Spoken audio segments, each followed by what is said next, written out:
Let me get roll call. 831 YouTube subscribers. One watches. People don't watch it live; they watch it afterwards. It's all right though. That's okay. By the way, that's a really crazy picture of you melded with Clint Eastwood. Thank you. I like that one. Yeah. See who's in there this morning. So yesterday I said his eyes look like Clint Eastwood, and Scott Tomko said, or the pollen count is really high. And Steve Kidder said, or some really good weed. Yeah, no. Nice. It ain't that. Yep. Nope. I'm from Canada. Nope. We don't smoke marijuana in Alberta. Nope. We drink Molson Canadian like it's water. We don't take no trips on LSD. Kendra Douglas, first one in. Good morning to you. Jeremy Pena, Jeff Finley checking in. Christina Wise, Bobby Leister. Our Prime Minister. Leister on there holding 831. He never dresses in blackface. Just brown face. We are socialists who believe we're free. The Canadians. There you go. Good morning, Calgary, Alberta, Canada. We love you. Saskatchewan. Don't care. Nova Scotia. Wake up. Ontario. Hello. Manitoba. Newfoundland. It's Saturday morning. British Columbia. That almost is. It's Saturday morning in Newfie. Marvin Mickers, good morning. Scott Tomko. Patrick Strauss checking in. The Leisterometer's holding 831. Tracy Price, good morning. Terry Murray. Good morning, Luke. Robin Moore Knipling. There's Johnny Houghton. Good morning to you. Adam Daughtry, Diane Tippett, Jim Simpson, Chris Conrad, Amanda Smith King, Richard King, Jackie Parsons, Judge Posey. Hi, Judge. Lisa Poole, Mike Bloschke, Natalie Mayer, Scott Snow, Junior Samples says he's up. We're good. You know what all those people have in common, except for Lisa Poole? What's that? They're going to vote in this school bond election that's coming up. And it's timely that we've got Mike Mercer. It is very timely. VISD trustee. Because we're just a couple of days from election day, right? Couple of days. Couple of weeks. Couple here, couple there. Next thing you know, they add up. Why don't we do this? It's a few minutes after the hour. Yeah. Our friend Micah Roth is in studio. Let's get Micah on. Talk to him for a minute. They call it a bleed over. He's a bleed over from the Bill Posey show, but he's here for a different reason. And many of you know Micah from his years of service through all types of Republican issues. He's also worked closely with Michael Cloud, who's obviously a great friend of the show, and does great work for the Blue Bonnet Youth Ranch. And absolutely does wears a lot of hats for the Blue Bonnet Youth Ranch. Good morning, sir. How are you? Good morning. I'm good. How are you? We're good. Tell me what's going on. What's the latest out of the Youth Ranch? Give our listeners, many of whom support the Youth Ranch, give us an update. I really wanted to come out and say thank you. I know it's been a little while since we did our raffle last year, but it was an incredible turnout. I don't know if many of you know this, but we were able to raise $108,000 for the ranch during that raffle. That's awesome. Which was fantastic and something you guys helped participate in. So I wanted to say thank you to Wade and Carter for helping us promote that. And then also say thank you to your audience for participating and buying tickets. It was glorious. We do have our kickoff luncheon coming up on June 9th. We are about ready to send invitations out for that, and we're getting ready for the tournament this year. We're hoping to have a full blown go. Jennifer Moore says good morning. Good morning, Jennifer. She actually said hi, Micah. Yeah. So everything's back to normal for the coming year. We're working on it. Yeah. If something were to change, we have some backup plans. But as of right now, we're going to try to plan this thing out and go as if it was brand, just like 2019. Good. Glad to see it because I missed the Monday night show at Schrader. We're very excited about that. We're interested to see who's going to actually go and make it this year. Any sneak peeks? Can you release anything yet? Okay. Clyde won't let me do that. Right. Tight-lipped until the end. That means Jamie Freaky is in.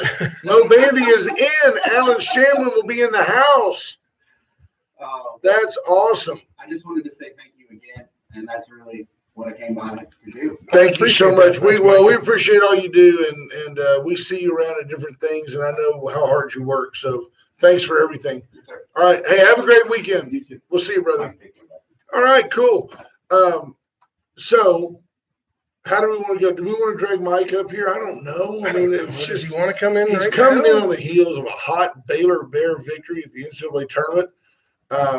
You got to give hats off to Scott Drew and the great juggernaut that they put on the floor this year. Just a dominant performance against Gonzaga, and I just, you've got to.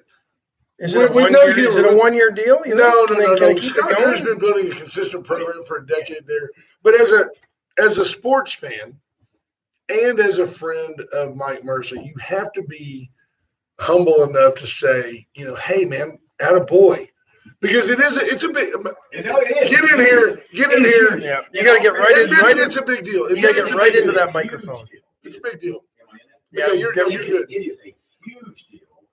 And props to you, because on your show, prior to the game, to the championship game, after the U of H game, Keep you going. are the one that called. Keep going. You are the one that called a big Baylor win Sure. against Gonzaga. And Do you remember who the other two were that were going, I don't know. I think I'm going to go with I know. That's why I'm only mentioning your name. America's stepdad, Brother Gary Moses, was like, I don't know. Gonzaga sure is tough. You remember that? Gary, come on.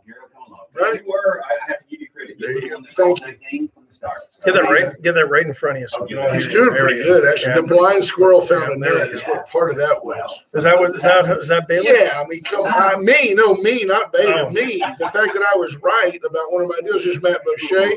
Jay Dubb, good morning, sir. So we're in on it. And mucho plaudits to the Bears, but we're in on a much more serious subject. You're hearing lots, and I don't know.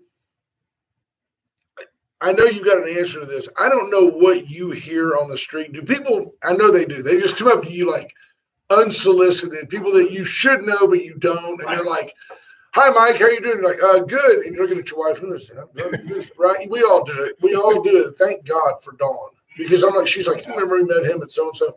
The thing that I'm trying to figure out is, do people come up to you and openly voice opinions both ways about, I'm voting for your bond, or hey, what are you guys going to do when that bond doesn't pass?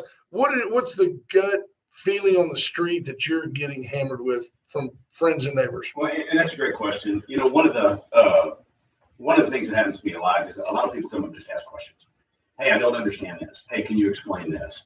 And so most of what I field is doing that. Now, I have done some neighborhood walking, and I have gone door to door, and I've had it both ways. I've had people say, "Hey, we support the bond, we support building this community up," and others that say, "Hey, I just, I'm not on board with this, and this is why." And I think it's all good information, regardless of how somebody feels about it. Whatever they share with me is valuable information. So obviously, you're pro bond, and you're pro bond because the district needs money, and there's no denying that the district needs money. Well, and I look at it, there's two different thresholds for me. One is a board level, and that threshold was, is there enough information here? Is there enough of a need here? Is there enough of community support here to actually put it on the ballot in May 1st? So as a board member, when we looked at that, and the task force, the bond task force came and gave us their recommendation, well thought out, I thought, with plans for the future, building some capacity to do even more 5 years down the road if the voters so choose to go that way without affecting the tax rate any further. I thought that was one of the things that I had been missing in the past with bond presentations. Just, okay, we do this, what's next? How does this roll into the next thing? So they brought that to us, the fact that they built such a strong consensus in that group. And they did. I mean, that was an overwhelming consensus in that group. So at that threshold, as a board member, when they brought that to us initially, it was like, okay, thank you for bringing this to me. And then I went out into the community and I started asking people. And the sense that I got is people are very nervous about messing with the tax rate. And I completely, totally get that. But when I sat down and I started explaining to them, I said, this is the only reason that it's not really a rush. I mean, there is a need, there's no two ways about it, but it's not really a rush. What this is we're looking at down the future. What is it going to cost if we put this thing off a year? Sure. Put this thing off 2 years. Sure. Because I reminded them. The difference is interest and building costs are The rising. building cost is the big thing. And because, interests are going to fluctuate, but building costs are not. Okay. 4 to 8% every single year, they're going up. And I sit down and I tell them, the last bond that failed, that was just under 160 million, I think it was, or 100, I think that's what it was. 5-cent tax increase is what it would have been at that point in time on the INS fund. Everything that was in that bond, there was a whole lot more in that bond than there is in this one. Okay. I mean, bar none. Sure. So the value for the dollar, and that was only, what was that, 4 years ago? So on one hand, I'm just curious, Yeah. and I mean, people make personal voting decisions, but I feel like you're a public record. Were you for the last bond? Actually, no. Because at that time, you were No. just a I taxpayer. was You were just a just a taxpayer. citizen. And you know, and that's one of the things that I've tried to do with this one. Because one of the reasons that I wasn't full on board last time is because I didn't really understand what was happening. There was a lot going on, and all I heard was stadium, stadium, stadium. Now, don't get me Right. wrong. I think our athletic facilities are incredibly important because I do think they're revenue generating for our community. But But they're that's- also community centric. They're places that there are lots of cities that rally around lesser stadiums. You know, Absolutely. so I grew up in Edna. I know. so as we Yeah, go that yeah. direction, and I'm interrupting you, but I've got a purpose. Sure. As we go that direction, and you say, "Had I known then what I know now, I might have voted for that bond." Absolutely. I've even gone the other direction as somebody who was for the bond and did spend a lot of time going through its platform. I now say that wasn't the right bond at the right time because it did not address Strowman, for Right. example. Right. So now we're at a point where we really need 48, 50 million bucks just to prop up our facilities.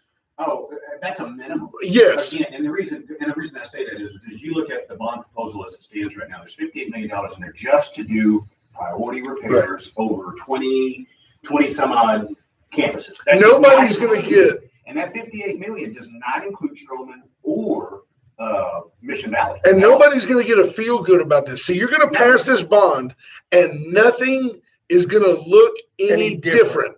That's what you got to get your head around until Strowman and Mission Valley. This 50 million that is just going to go poof. Right. It's going to go into new ACs, new this, new that, new roofs, and you're going to go, Hal still looks like it did in 1970. Yeah, but it may be good until 2050. Exactly. But you're not going to have that monument like East and West High School where you can go, we built that. We did that together as a community. And certainly no new stadium. Right, exactly. So other than Mission Valley and Strowman, there is going to be a little bit less of a wow factor when you drive up. Of course, with the playground addition, that's something you're going to notice on every single elementary campus that you drive by. Couldn't care less, really. Well, I realize that, couldn't. Put but those little again- fat kids out there, let them run around the yard. Run, come back to class. I know, but the real issue is what about kids that can't run? You know, what kind of accessibility do they have? And I'm not big Okay. on buzzwords. I don't. Equity is not a word that I like to use because it's polarizing. You know, we celebrated Ross Mansker last night at our board meeting, and I told Ross then one of the things that Ross impressed upon me in my first meeting is do the right thing. Just do the right Just thing. don't say anything. Well, there's never been Or anything that. else to say. You look at Ross and Ross goes, Yeah, exactly. And God bless him. He's You're calling like, me out. exactly. Yeah, exactly. Well, and I told him, that was the other thing I told him is that when I first got on the board, he scared me to death. I mean, well, you know, you're all prepared. You get put on a board. Those of you that have done it know what I'm saying. You get put on a board and you're all eager. You even do some research and you know the people that are on the board and, you know, want to thank you for your service and yada, yada, yada. And everybody's looking at you going, shh, don't say anything. You haven't heard the right Just stuff. approve You the don't know minutes. anything yet. Just approve the minutes and move Yeah, on. and Ross is- I'll Then second you find that. out how the board operates. yeah. I'll second that. I'll Well, second but, that. you know, and Ross was very instrumental in guiding me along those principles. But way back then, he said, do the right thing. So I do, as far as the playgrounds are concerned, my prime concern is that those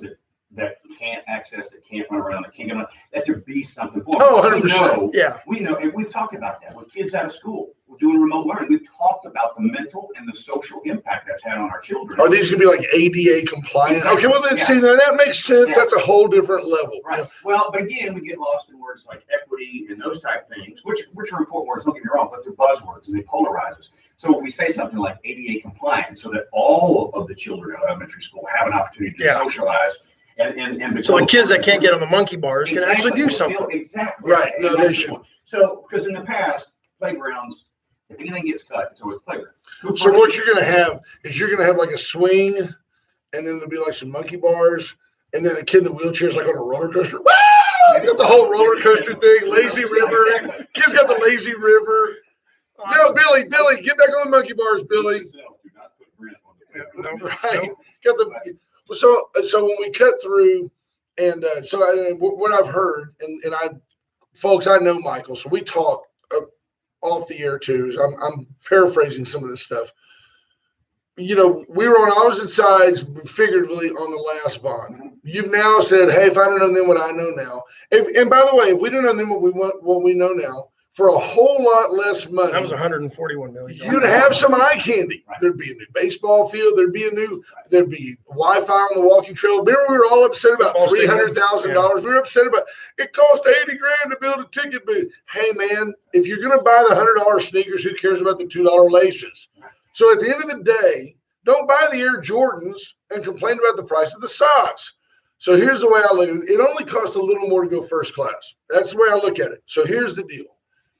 Where I think we have a disconnect between community and district, not trustees. You're accessible. Dr. Shepard is awesome. Greg Bonewald spent an hour and a half visiting with 2 people about this bond. This is like going to church on Sunday and one old drunk walks in the back and you do the whole sermon. Right. I'm proud of him. Awesome guy. Perfect gentleman. Both he and Quentin are great guys. When there was, and it is defined by everybody that listens will know what I'm talking about, the 11-cent tax grab, when the district had the audacity to try to tell us, well, we could have taken 13 cents, but we only took 11. And the best answer we got for it was, well, why are you doing that? Because now you've been made whole by FEMA. Well, you don't spin it. Don't. Here's the problem is that everybody got the feeling.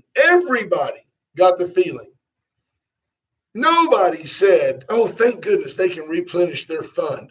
Everybody said, you don't have to take this money, but because you can take this money and you've got a limited window to give us the charges, so you're going to go ahead and just lube it up and give it to us. And nobody in this community was proud of VISD over the 11-cent bend me over tax grab that happened. And that did happen on Dr. Shepard's watch. And I did tell him, you want favor in this community. Go back. It's already been approved. Go back and refuse to take the money. When you come to them for $200 million, they will bow down to give it to you because you did the right thing. But no, I had a conversation with Tammy Keeling herself, who told me, I said, are you going to give that money back when FEMA makes you whole? Yes, we are. We're going to give it back with better programs and better this and better that. I'm like, dude, you sound like Joe Biden. I don't need you to take my money to give it back to me with better uniforms. And look, I'm voicing this with some passion because I promise you, when my comments start going, they're going to go, preach it, Brent. That's right, 100%, Brent. No, and I get that. I mean, I really get that. Amen, Brent. That 11 cents is going to haunt this district for 2 more bonds. Well, and if it does, it does. I mean, there's nothing I can do about that. No, I can't go back. I agree because it wasn't on your watch. Well, but it doesn't matter. I mean, I'm a board member now. I inherit everything that every previous board member did before. So how do we fix it? Well, we've got to continue to build goodwill. I mean, that's what it boils down to. Again, I can't go back in time and I can't take that 11 cents back. I understand why it was done. I know that our financial rating, in order to even be eligible for bonds in the future, if we don't have that fund balance, again, not saying that that was kosher, but if we don't have that fund balance, we can't put bonds out anyway. Our capacity shrinks tremendously. The fact of the matter is when that 11 cents was took, and again, not advocating for or against it, when that 11 cents was took, that was before House Bill 3 came in, before we had the cap and the rollback put on our property taxes. All that stuff happened after the fact. If that stuff would have kicked in prior to, if the legislature would have sat down and done that prior to the need of Hurricane Harvey, I can almost guarantee you the 11 cents wouldn't have been necessary, or the 11 cents wouldn't even have been attempted at that point in time. Right. Because at that point in time, you're looking at the fact that, oh my gosh, we've got all these repairs to do. We're out this much money. Our fund balance is down to, razor thin at this point in time. If something else happens, if the state stops funding us for any reason whatsoever, what are we going to do with our staff? See, and I agree with that 100%. And I think that's where, and I don't know the proper vehicle because I'm being sincere here. Right. The Advocate as a newspaper is incapable of actually educating the public. There's nobody over there who has enough sense to write an article in such a way that people could understand the realities of this. What you just told Well, me. and nobody reads a full article anymore either. No, they so just read headlines. that's- So what you just told me softens my position. Oh, by having this money in a fund, that allows us to apply for bonds at a much lower rate. But that wasn't the message. The message back then was we can do it, so we're gonna do it. That was And true. That and was the position. that's not Well, that's not you're a way right. to That's sell it. before, and that doesn't build goodwill. Not at all. In any way, No. shape, or form. And that goodwill is vacant and out. Let's take a break because I think that's a good place to take the conversation. But we got to get a break. Hang on one second. Want to reach out and say thank you, Allen's Record Service, for helping us provide this forum. The VCS companies, Rocket Oilfield Services, Chesnick Furniture Company, Veracruz, all of these bedrock, blue chip Victoria businesses. 578-6300 for Allen's. VCS companies over on Kerr Boulevard, Chesnick at 116 West Swan Lynn, and Veracruz. You can call today and get an enchilada casserole for the weekend, 576-6015. We joke about them every day. We make light of a lot of the fun things they do. The bottom line is, without businesses like these, there is no forum like this. Absolutely. Let me keep going for a second and remind you about Dana Moore de la Garza, 652-9157. Dana can help you with all of your post-mortem plans. Whatever you need done. You need a funeral, you need a casket, you need an urn. A wake. She can do it all. You know, whatever. The music, she can do it all. Whether you want to be in a church. DJ Dana Moore de la She Garza. she can do it. Terry Murray, Motto Mortgage, can help you refinance everything. Terry Murray, trying now 541-5454. to refinance VISD. We're working hard to get the bond rate down. Reach out to her. She's right down the sidewalk from Jason's Deli. Go get you a salad, you pig, and walk over there and go see. Say, hey, look, I need to lose some weight. I need to lose some weight off my gut, some weight off my mortgage. Terry Murray can help you at Motto Mortgage. Went Services, generators, solar panels, general electrical work, general quick emergency. Oh, I got a leak. Call Went Plumbing. They'll do it. Do it now. Went Services. Get a generator, whole house generator. 24 kW.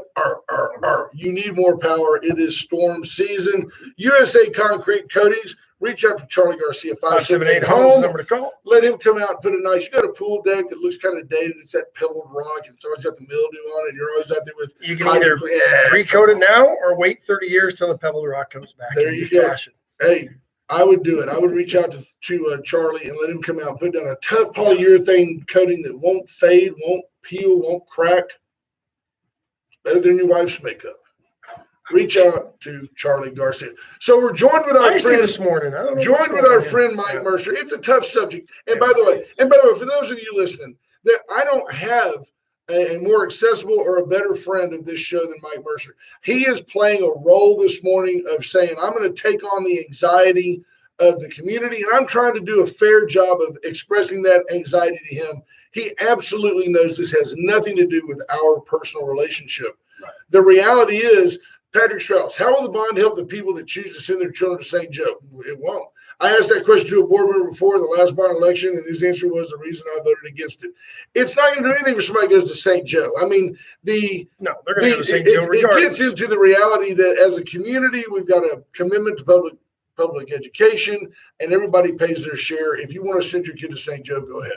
But here's the question that with a lot of discussions that I've had with folks, we talk about the $50 million for deferred maintenance. What is the plan to ensure that we're not back here in 20 years with a bunch of neglected buildings that we've just built that have a whole bunch of maintenance issues? Because the perception is now that we've neglected these buildings for so long, or didn't do or put off maintenance that needed to be done. And the taxpayers are worried that we're going to be back here in 10 years with 10-year-old buildings that need a whole bunch of maintenance that wasn't done because the district either didn't have a plan or decided there were other necessities and priorities. And that's obviously an extremely valid point. But you hit something a while ago. You said a perception, because this deferred maintenance thing, this is a word that's been thrown around a lot here recently. That is not a word that was ever used by our consultants. That was not a word that was used in the bond task force by anyone who presented during the whole time. The truth of the matter, it's not so much deferred maintenance as it is deferred replacement. You know, when you've got a 60 or 80-year-old building, you're constantly putting something into it. We spent over $9 million last year in maintenance alone. It's not that it's not being done. We have a lot of campuses, man. There's no two Yeah, ways no, about it. absolutely, And yeah. we've got a lot to juggle. There's no two ways about it. But the concept that we've just neglected the buildings, because this is something I had to cope with too, because that was the first question I asked is, well, why are things getting in such bad shape? You know, I have an IT guy. My IT guy at my office tells me everything has a 100% failure rate. Everything. At some point, right? Exactly. Yeah. It's not a question of if, it's a question of when.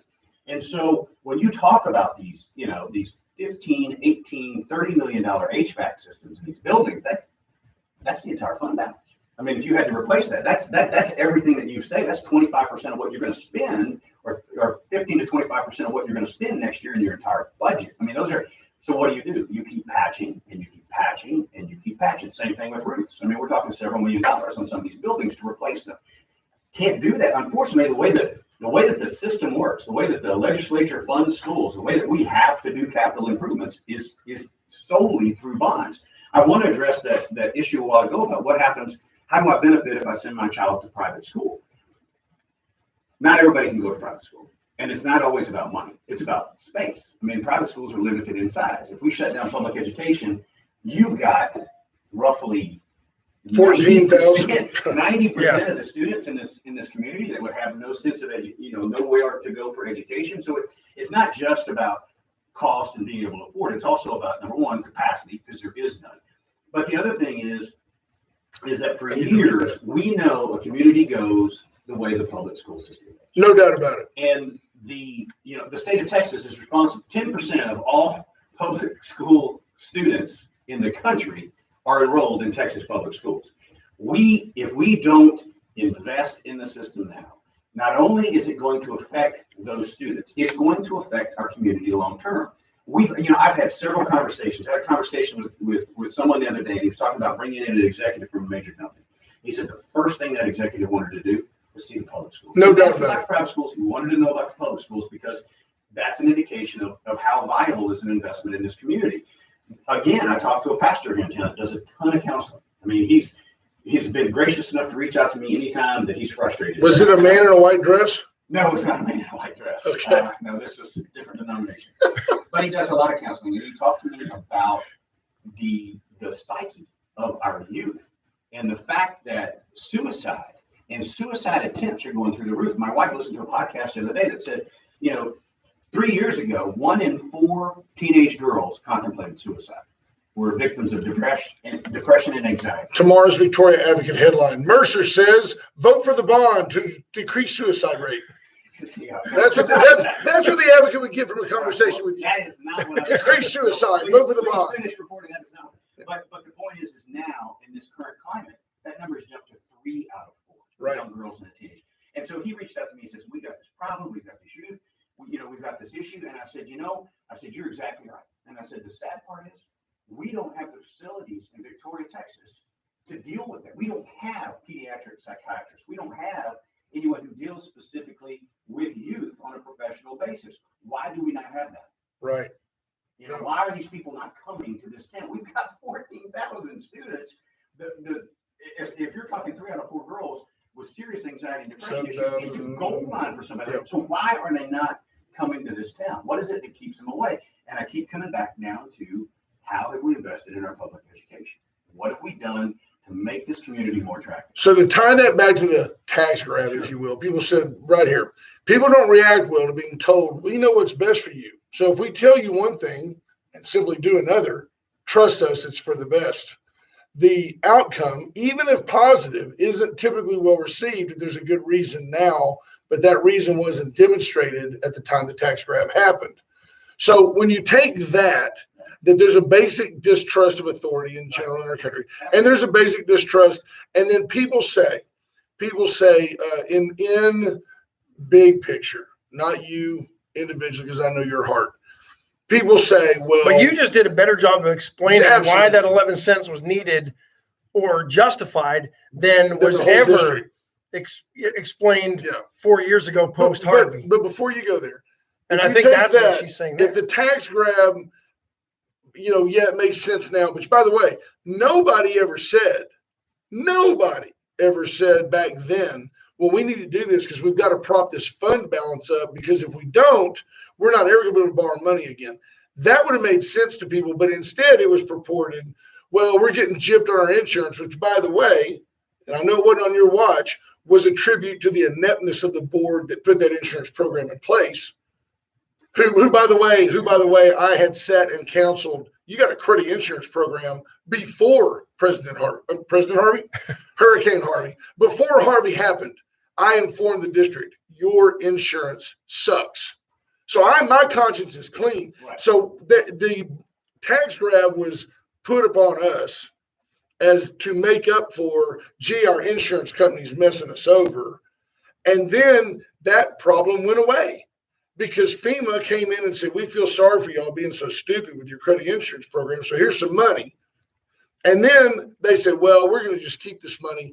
And now it props up a bond proposition, which I think is great. But you're the only person who's ever said, here's why we really needed the money.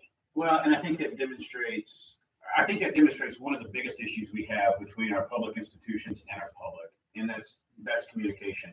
I mean, that was one of my big deals when I ran 2 years ago, when you and I hit the circuit together. Yes, sir. It was about community. It's all about community. If the community doesn't come along with us, we don't go anywhere. Right. And so when it comes down to community, so from the get-go, my whole point has been constantly approach this as a layperson. Constantly, Yes.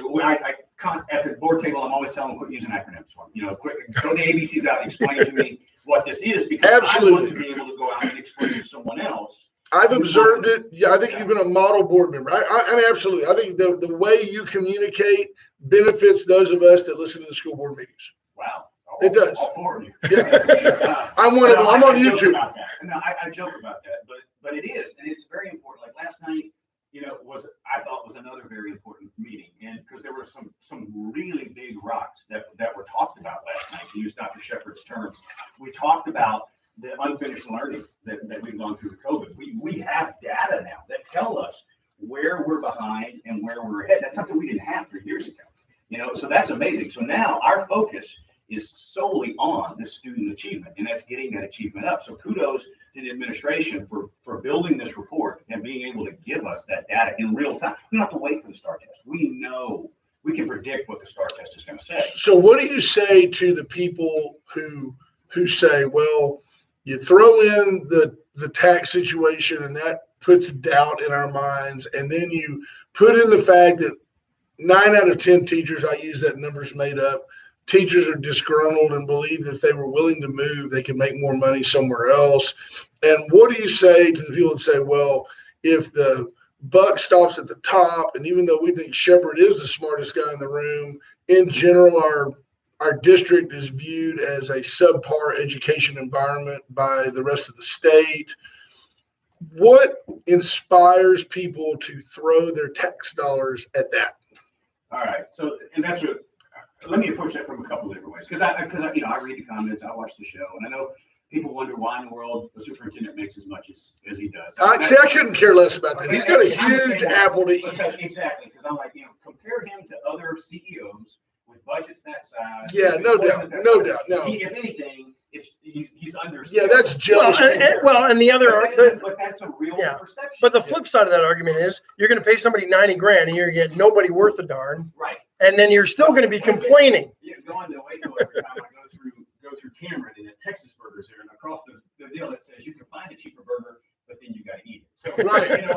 It's very much in this instance you really do get what you pay for. Absolutely. But gosh, I got off sidetracked. But so you look at it in those standpoints, and ask me your question. What were we talking about? Academic achievement. How do you get people to buy in when they're saying, I don't like the tax rate? Richard King might have summed it up best here. Yeah, yes. I want to know why the tax rates are high, but our education rate is low. Again, it's another perception. Okay. And I'm not saying this as a defender or anything else. No, I don't like being on the defensive. But again, our tax rates are lower than they've been in 28 years. I mean, they really are. Now, part of that, yes, is because the state caps our M&O fund. Because we would get more if we could. Well, but it goes back down to this. We talked about you've got the buck stops, and I remember what it was. You've got the buck stops with the CEO. You have the buck stops with the superintendent. Yes. What are we giving him to work with? I mean, we can put all the pressure on them, we can put all the expectations on them, but we have to support those expectations. Right. We have to fund what we want. You've got to give him what he wants and then hold him accountable. Exactly. I think we And that's the owe big it to deal. him ultimately to pass this bond Well, or and a again- bond. And again, like I said, I mean, a lot has changed in the last 5 years. I mean, I wrote an article a while back talking about the strides that we've made in academic achievement. And I know it's very easy to sit there and say, oh, we've got a 78 based on the STAR test from 2017, because that data is old. Sure. It's easy to sit there and it's easy to say that we're not, but the progress that we've made, I mean, I talked about the number of AP students we had, the number of people who passed AP classes, the number of merit scholars that we put up. I mean, we're talking exponential increase. Dual credit students. The dual credit students. I mean, we've got one of the, and this is the one thing I'd say to the community here in support of investing in our local education is that Dr. Shepard, when I met him as a candidate, he said, I want to be able to tell every single parent that enrolls their child in the public school system in Victoria that when they graduate, they'll be prepared for a successful launch into whatever they want to do next. Yeah, that's That means awesome. College acceptance. That means enrollment in the military. That means Trade school. trade, not just getting into trade school, having a certification, graduating with an associate's degree, being able to walk off the stage and become an LVN, or walk off the stage and become an electrician's apprentice, or whatever the case may be. And that is starting to pan out. We're starting to see that. He calls that the and. You get your diploma and your certification. Because it's not just a Victoria problem. It's a Texas problem. It is. It's a United States problem. Colleges are teaching more and more remedial classes Right. than they ever had to teach because the kids are going into college unprepared from high school. Right. Because we're not, but there's the whole theory of the carrot and the stick. We're not doing a very good job with the carrot with our students. We're not, I think in the past, and I think, hey, I graduated in '87 and we didn't do a great job then. He's a youngster. Yeah, I'm a youngster. And we didn't really do a great job then holding that carrot. It's like, this is what is possible for you. If you stay on this path, this is what's possible. And I'm going to show you it's possible starting in elementary school because I'm going to expose you to, carpentry. I'm going to expose you to the basics of Agriculture. agriculture. Well, Exactly. but society, in my opinion, is to blame for some of that because society as a whole spent 30 years telling people that the only way to have a good future was a college education. My mother And I'm was in that one of them. business, My mother was one of but them. we denigrated the trades that Yeah. are so important to society as well. My entire livelihood is built on the trade. Yeah. And my mother was one of those. God bless her. She's like, you're going to college. You're going to college. There's no way Sure.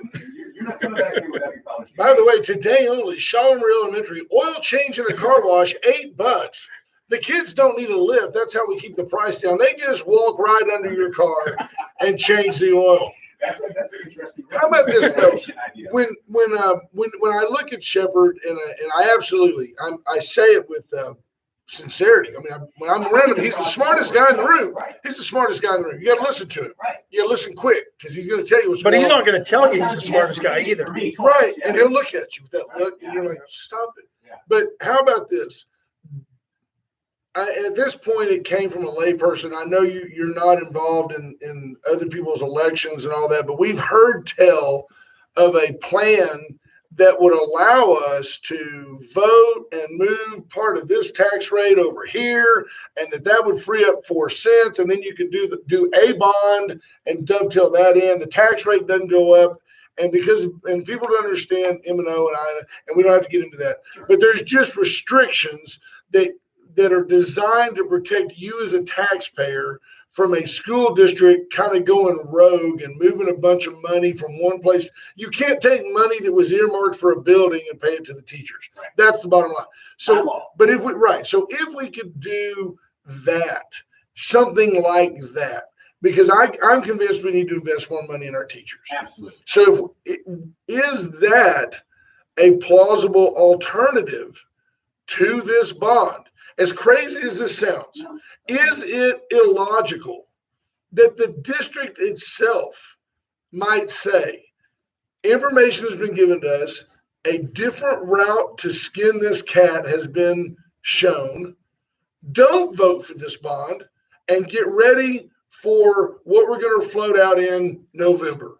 I mean, I'm just saying, what if? I know they want to get the money now, so we get the money for school in the summer. And I do want to clarify that because, again, you talked about the legal restrictions, you talked about M&O, you talked about INS.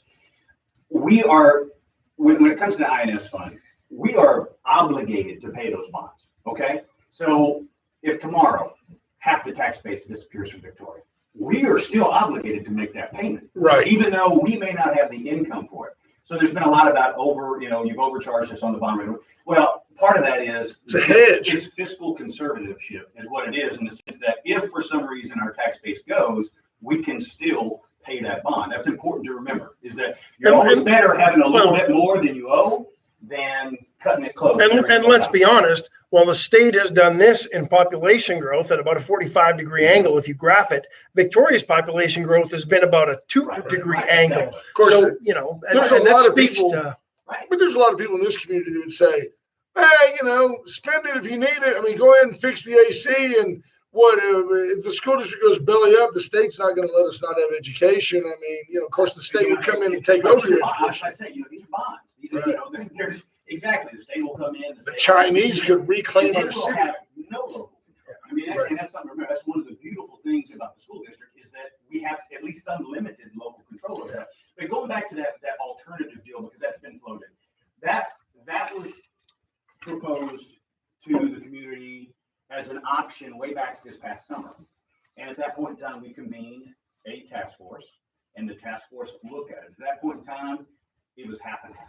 Half Right, said, let's do it, half said, let's not. It didn't meet the muster. I'm going to tell you, if that task force would have came back with the consensus that they did with this bond, I promise you. That would have been the board would road to take go. Agree, it and 100%. said, let's do that. And so folks know this, I had this exact conversation with Tammy Keeling and got the exact same answer that, hey, look, if the task force that's making the proposition, if they don't have a consensus, it doesn't make sense for the school board to say, let's take that to the whole community. Next thing you know, you got the community just voting on random weird stuff.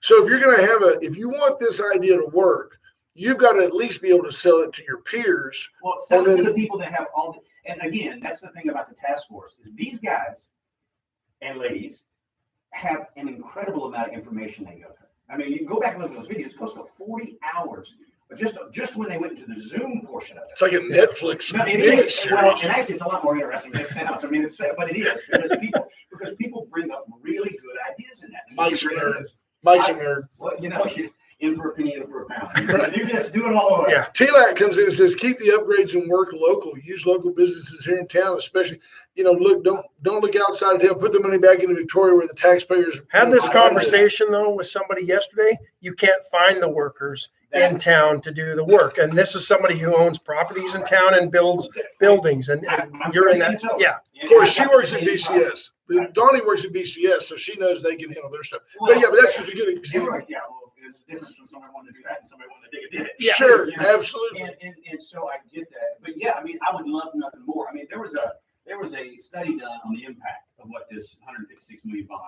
would bring to Victoria. It comes out to be a little over $234 million pumped into the economy. Of that, I think over $6 million in tax revenue. And when I say these numbers, these are, even if the contractor's from out of town, Student they're going to hotels. hire some local, because building companies very seldom ever carry a They all have large, subs. large workforce. But they're going to stay, they're going to eat in our restaurants. That's They're the going to, point, right. They're gonna buy gas, they're gonna go to the local. Some people will live here for the duration while they're overseeing it, Yes. or if they bring certain people in, they will live here for Yeah, 2 or and 3 I years, think or they may stay. It's proposed to, Yeah.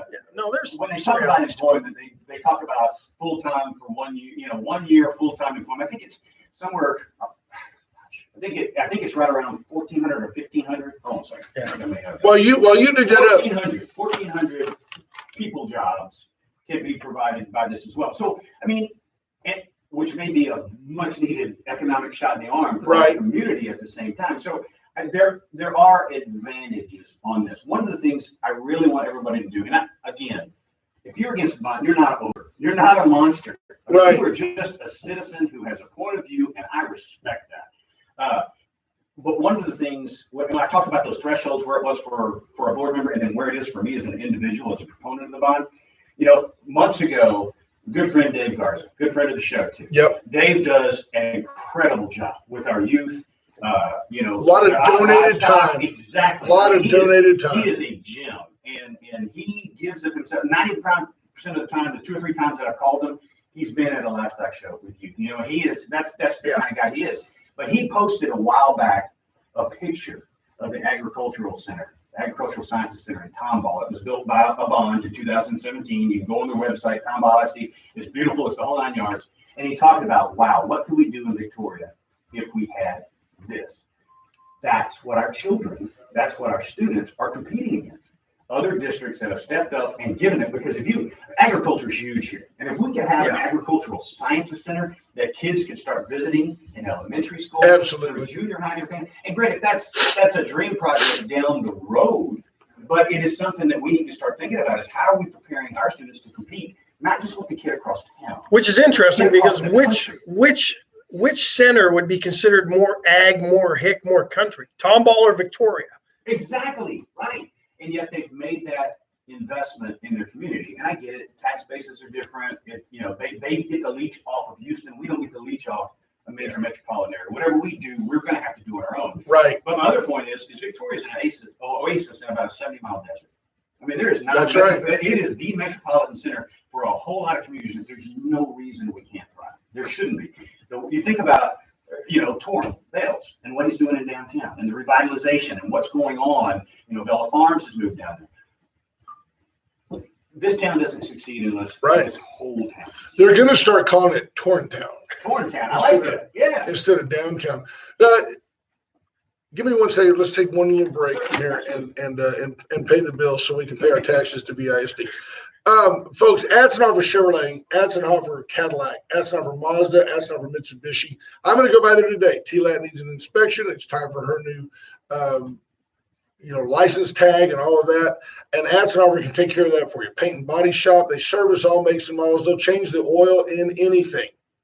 You drive your tractor over there. They'll change the oil in it. Atzenhofer.com, great place to shop online. It's a Friday. You ain't working. Shop online at Atzenhofer.com. And be glad that you're part of Victoria's dealership, quite simply, since 1926. White Trash Services, 550-1826. BJ and Scott Nelson, great folks, very philanthropic. BJ's a Baylor Barrett. Reach out to White Trash Services, 550-1826. Razor IT Solutions, JP Hull. JP does a great job with analytics and encryption and protecting your data. If the government would have called JP, they wouldn't be imposing sanctions on Putin right now. Trump would still be president. Think of it that way. The law offices of Steve Kidder. Steve's there for all your indiscretions. Reach out to Steven if you have a civil problem, a criminal matter. Or somebody else indiscretions against you. Speeding ticket. You want to adopt a baby. You want to set up a will. You want to adopt Stephen Kidder. You want to adopt the district. He can help you with that. You can leave your resources to VISD through a contract with Stephen Kidder. And then Complete 360, Mike, you heard of this? Complete. I haven't been, but okay. You've talked me into it. The health bar is right here on Red River. Yeah. And open at 7. So when after the show, no kidding, you can drive through there, and I recommend to start off just a banana strawberry smoothie. They'll put nothing but very low carb, no extra sugar, whey protein in there. You'll feel great till lunch, and you won't be hungry. Okay, if you're ever in town, it's a great place to take somebody kind of off the beat. It's very clean, very neat. Is it like, can you go in and sit You down? can go in and sit down. They have high top tables. You can have anything from bottled water to literally like pureed grass. I mean, seriously, if you're feeling like a dog, just knock back. You ever see your dog eat grass? What is that? Absolutely. I don't know. I see my dog do things that Somebody throws up. if I could do the things my dog does, I would never leave the house. That's all I'm saying. But here's the deal. You need to go by and I didn't need get a that. I'm just smoothie. I have no appetite now. Thank you. You're just jealous. Take that smoothie to go now. You hear those? One of the kids, we had the Little League kids over last week, and the little Chihuahua was jumping up and just licking this kid. This kid had like Dr. Pepper on his lip. And the kids just look, Mom, look, the dog's kissing me. And the Chihuahua has a tongue, looks like Gene Simmons. And the mom goes, yeah, he licks his butt with that. And the kid just like freaked out, like he'd never thought of that. He's 11. He'd never thought of that. Anyway, get by Complete 360 and up north. And the health bar. Yeah, up north by the Buffalo Wild Wings. They have all kinds of supplements. Between the donut shop and Buffalo Wild Wings, there right it is. There. Right there's an oasis of logic. No, it's still there. No, that's still there. Right next to us, next to the vape shop. Yeah. And then for all your event design needs, the Gray Barn. 920-6803. Cheryl Reach out to Cheryl. She can do it. Weddings, she's already booking into 2023. So here's a question. She's filling up Hey, fast. before you ask me a question, Yes, sir. I do want to give a shout out to Atzenhofer, Tommy, and those guys over there, because I don't know if you know what we did last month with the "If you move us, we'll move you," in recognition of our teachers through this incredibly difficult time of this COVID-19 and all the change protocols. Dr. Shepard, in conjunction with Tommy and everyone over at Atzenhofer, makes available every month the use of a truck for a nominated and awarded Wow. staff member. So That's phenomenal. exactly, I can't thank the guys over at Atzenhofer enough. They do so much. They I mean, do so much. on one hand, like they're part of our blue chip. You know, I mean, look at our sponsors. You know, we're with the who's Top of the who. list, yeah. But they do it for everybody. Right. You know, I'm like, the moment that I start feeling special, Atzenhofer is so philanthropic. I mean, when we went over to the Goliad Rodeo, and of course, Ash's daughter Tyler is so involved in that. And if it stays still more than 5 minutes, it's got an Atzenhofer sticker on it. I mean, I saw a horse that was branded Atzenhofer. It had a Chevy logo on its rump. We're very fortunate to have them. Since 1926. Somebody, Ed Atzenhofer sold a car and said, "Hey, I think this is going to work." Yeah. And it has. He was no longer worried about the horse-drawn carriage. Trigger.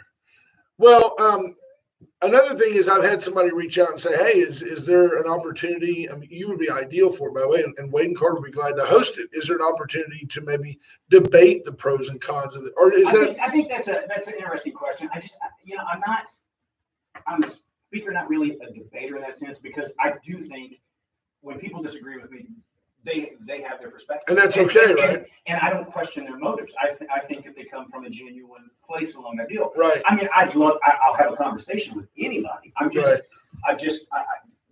don't really see, because again, there's pros both ways. Right. If that makes any sense. So I don't ever want to get into a discussion where I make someone else feel like they're wrong. Yeah. So let's. Robin Moore Knipling says lots of good points, and clearly there's still some gaps in mistrust, but she thanks you for your time and the insight that you presented today. Greatly appreciated. Well, So, thank you. Well, it's one of the things that makes Mike such an ideal guest is that, you've heard him say that he was against the last bond, back what I call the Jackledge bond. He wasn't for that. And it's not that he's drinking Kool-Aid. He's a highly educated individual. He runs a small business, medium-sized business. He's got employees. despite makes a going to payroll. Baylor.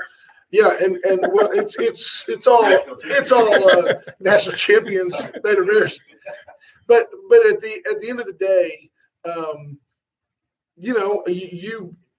you communicate with me in such a way that I'm inclined to vote for this bond. And it's not because I've never been the guy, and those of you that remember what happened during COVID, I'm not the guy that says, well, we've got to do something. Remember, we don't. We don't have to do anything, but don't be upset when your kid comes home wringing wet with sweat and there was no AC at his middle school. Right. And they're like, well, fix it. We'll pay for it. Right. So at some point you have to. How do we fix the system, though? Because that brings up a question. How do we fix the system that basically forces us to rely on bonds to repair our facilities? That's a great opening for advocacy at this point in time, because all that's taken care of at the legislature level. And one thing I want to point out is these ESSER funds, the stimulus money that's supposed to come down. Another person I really want to shout out to and thank at this point in time is Representative Jeannie Morrison. She wrote the Morrison rider in the House. She wrote in Morrison code. She's always been very pro education, but she's pro her community is what she is. Absolutely. VISD stands to get a little over $40 million in those funds. Now they're earmarked. They have to be used for making up this gap in learning. This I won't call it lost learning, but this unfinished learning that's taking place through COVID. The reports that we saw last night showed us where those gaps are. So that money has to be used for that. And I think there's a portion of it can be used for air quality within the schools. So if something ever else happens again, you can kind of filter out the microbes, whatever. But the issue is when the first payment went through, the state did not pass it. And Texas is one of the few states that did not pass that money straight to the districts like other states did. They supplemented what they were going to give to the school districts anyway. The allotment that was supposed to come to the district anyway, we're going to keep this and say we're using it to pay you what we were supposed to pay you in the first place. So I would encourage every listener and to spread the word. I did this last night at the board meeting. Get on the phone. Contact your legislator, contact Senator Colcourse. Let her know, because I'm sure she's going to be on the conference committee because the Senate hasn't done this. Yeah. The House has, and that's in a large part because of Jeannie Morrison. Thank you very much, Jeannie. But that's $41 million, and the sooner we know that we can get that money, the sooner that we know we have, the more that our staff can plan for that. Because why plan for something if you know Right. you're Not gonna be get able it, to fund it? So. Tell me about, well, we agree that we need, I think everybody agrees that either by committee or just by list of priorities, we can justify 48 to 50 million of this bond money to go into our campuses in replacement and upgrade and maintenance, if you will. The other parts of the money, like Stroman, and the idea that I get it, that Stroman was a fairly poorly designed high school. You can't just raise the or lower the urinals and make it a junior high. I get that. It's not that simple. It's not that simple. Step stools. There are now, Age, I think it kind of lays out. and there's new standards of safety, and we wouldn't want to put, for example, $25 million into that structure. So let's say that the right answer is to raise that, and we're going to build a STEM school there. And the reason we have to do that is because to get the funds that we want from the feds, it's got to be a freestanding facility. It's got to be an independent or a designated STEM facility. And let's say that we're all for that. We're all for a STEM facility. What a great idea. What do you say to the bond person who says, I agree, Mike, you need the 50 million. I'm kind of wishy-washy on this STEM deal. I mean, yeah, it seems like free money over there, but it's only free money if I give you $75 million to build a new building. Okay, and let me unpack that. Yes, sir. As far as the free money, the STEM grant has been written. Dr. Shepard and the staff are getting us well over $10 million in grant funds that they've written over the last 2 years. That are going to be coming to the BISD. STEM is going to happen whether we rebuild Stroman or not. Okay, that campus has been designated as STEM. We are going to, staff it for STEM. We're going to teach it at STEM. When you come to me, and I know that $76 million is a big price tag, but you just said a while ago, I really want to put 25 million. Where the cost just to do high priority repairs at Stroman was 23 or 26 million. I can't remember exactly. Just to do high priority repairs. If we were going to renovate that campus and say, okay, let's take this campus as it is, and let's build it into a STEM academy. Let's make it into a STEM academy. Let's replace what needs to be replaced in buildings. And when I say replace, I'm talking about, maybe 30, 35% of the structures remain. The rest of it has to be built up from the ground, that sort of thing. That was $73 million. That was within $3 million of building this new one. The other thing I like to tell people is we're not building it to capacity. Both of these rebuilds, both Mission Valley and Stroman, are built to a higher capacity. Number one, we realize that population shifts. Absolutely. Mission Valley is growing. It's packed. We need to recognize that. So that needs to be broadened out to 400. Stroman, with turning it into a STEM campus, we're making it a campus of choice. Okay, we are building pathways because we realize that not every student learns the same way. Some people learn with their hands, some people learn when they read, some people learn when they see things. And so our pathways to education, one of them is the STEM program. Well, why in the world would we cap that? Why would we limit, the number of students that want to follow that path? So you're talking about going from a capacity of 750 to 800 up to 1,200, so that any student in this district that wants to go the STEM path can apply for it, and we have the space to put them in there. Because I do think over time you are going to see that thing balloon. Very well. I hope that in 10 years, whoever's on the board is coming to you and saying, hey, we would love to expand this campus. Well, because what's driving a lot of that? Computers and the technology. Sure, that's where it's going to. And you take that in conjunction with the P-Tech academies that have started at East and West, in healthcare and education. We're about to start computer science, agriculture, P-Tech agriculture that's coming along as well. I mean, these are education is at a level right now in this district that I would say it's never been at the opportunity. We have a great friend of the show, and I'm just reading this, and Patrick, I want to address this for you. Patrick Strauss says, well, I haven't decided how I'm going to vote, but it's not looking good. Same old answer that St. Joe gets nothing out of it. You have to kind of stop for a second. St. Joe is an outreach function of the Catholic Diocese of Texas. They've got more money than they know what to do with. Well, and there's some bitterness that they're being forced or being charged to use Memorial Stadium, and so they've had to go play games somewhere else. Yeah, Some of that I think is dumb. I think they're taxpayers. Let them use the stadium. I do think that, and again, this is just me and Mike Marshall talking, not the board member. But I do think there's some community will that we need to build with that. Yeah, why not? I mean, they all pay. Patrick Strauss, if his kid's going to St. Joe, he's If you still live paying in for this this. town, If you live in the district, you pay those district That's- taxes. see, Pat, we agree. There's definitely room to build that goodwill. I mean, and Yeah. I will reach out, and in my capacity, I will reach out to the administration. Well, you know, John We Gilly, need too. To work on this. But how does it benefit St. Joe? Because again, private schools, as an outreach of the Catholic Church, it's also funded by private donors to a large degree. Right. Those private donors generally, where do they make their money? In the community. Right. For the most part. So if we build the community, if we improve the community, Absolutely. I think in the long run, it's going to help all the private schools as well. I do see the frustration, Patrick. That makes sense. But, Patrick says he was on the board of the diocese, and they don't have a bunch of money. Right. well, I understand that too. I do. I know John Gilly very well, and St. Joe does a great job of their outreach and their fundraising. But it's almost like, hey, it's a choice. If you don't like it, then come on over to Cade, Right. or come on over to East High School. Right. But there's no disputing from this side of the mic that you've got to have a commitment to public education. I mean, so once you have that, you can't say, and I can't even say anymore where I stand on like the voucher system and all that stuff. I mean, I get it all, but it's like, hey, if you've got the means to send your kid to private school and you think your kid's getting a better education, then go do it. Yeah, And that is God a bless you. personal Absolutely. That is a personal choice that you are free to make. But I do think as we build the public school system, we build the community, and that benefits everyone. I agree. Those in the parochial schools. It does. Look behind you. Hey, how are you, brothers? Good to see you. America's school teacher, Forever. Exactly. Yeah, I know. and America's trustee. America's teacher, and America's trustee. Brother G is in the house. We just got the good guy, but not the wise guy. The good guy blessing from the man himself. Right here. Let's do this. We're out of time. We're over time. Thank you, first of all, so much. And you hear me say it here all the time, whether it's Judge Zeller, Justin Marr, Jesus Garza, Brother Gary, people like you. We are blessed in this community to have leadership that's willing. Right where you're standing, we've had Greg Bonewald and Dr. Shepard. And I remember we asked Dr. Shepard a question about money, and he said, "I'll let Greg tackle that one." and Greg knew all the numbers off the top of his head.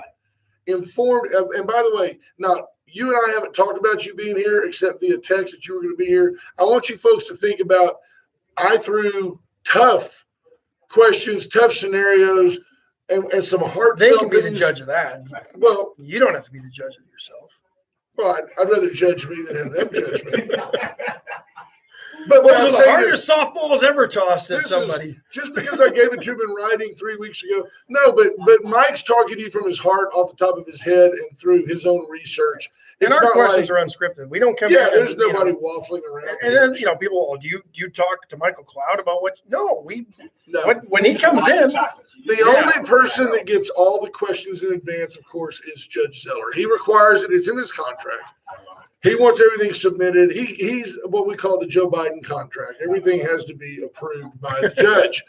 But Look, I want to thank you guys for making the opportunity for people to come and speak, because I have great respect for men in the arena. Those that are running for office right now, you've done it. You know that it can be brutal, and it It's takes brutal. a lot of time. So I encourage all of you guys, if you know a candidate out there, pat them on the back, because it is a long road, and it's only a couple of months, but you feel like you cram about 3 years into those couple of months. So pat them on the back and congratulate them and thank them for being willing to stand up and try to serve our community. Because that man in the arena, I mean, he faces things and things get hurled at him that if you're outside of the arena, you just don't understand. didn't Mike recently invoke the Putin law that he allows himself to be elected 2 more times? yes, I believe so. I thought he did. Vlad Putin came out just about a week ago and said, "Hey, by the way," Yeah, 2 more terms for me. and for those of you that listen faithfully, in today's paper is an article about Dale Fowler going to work for AEP. You'll recall I told you that 3 weeks ago. Again, So- you're the man. Try to stay tuned. Basketball scores and where people are going next. You're the guy. I should text. 86-70, right?